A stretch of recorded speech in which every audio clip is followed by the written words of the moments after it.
खुरमजरी हिंबी पुनपु channel से माइकरी आहनमक्तदा तराम Nausari हिंबी बुखाय बनपु ngasi अखोगी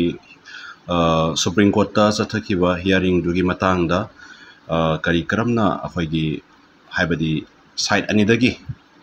हाइनबगे ओकेलनी side अनि हाइनबगे अमदि अखोगी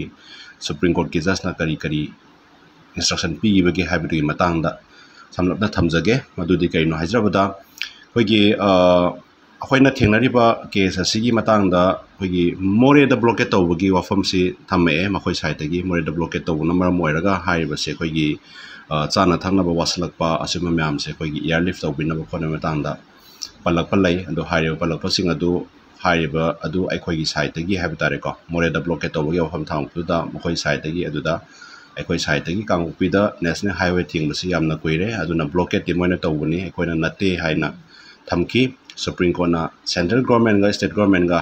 हाइबा दु स्टेप टू लौखल्लु ब्लॉकेट थमदनबा हाइना समाइना हायरप लैको इंस्ट्रक्शन पीबा अदुगा अनिसुबदा सुगी मतंगदा अखोइ सर एडवोकेट जे दीप गुप्ता ना कोर्ट थमकी अदुदा कोर्ट ना मथंगी हियरिंग निमिट हाइबदी मथंगदा हियरिंग गी दुदा मथंगी हियरिंग दुदा हाइरिबा दुगी मतंगदा खननबा लौखटनबा हाइदाना केस तु अमाइना हायरप लै अदुगा अहमसुबदा युम मै थाबगी मतंगदा थमकी अखोगी सर एडवोकेट ना अदुसु मथंगी हियरिंग दा तारसे हाइना अमाइना हाइबिरे अदुगा मरीसुबदा मखोगी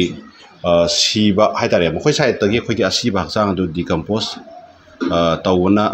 तौरेना हाइखिको मखोइ साइडतगी सीरे असीबसिंग दु डिकम्पोज तौरेना हाइखि अदुदा कोर्ट ना गवर्नमेंट ना स्टेप लौखल्लु बॉडी सिंग अदु आइडेंटिफाई तौरगा प्रॉपर डिस्पोज तौबा यानबा हाइना समाइना इंस्ट्रक्शन पिरप लै अदुगा अखोगी मंगा सोबदा साइ अखोइना लाई खोरमम हाइतारेको अखोइ लाइसेंस सिंग दु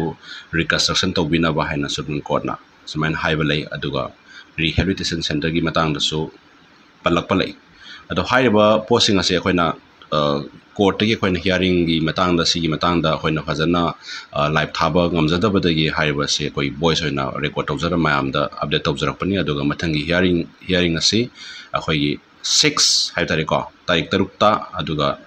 थामापन 2023 तारे हाइना मयांग फमदा थमजरी।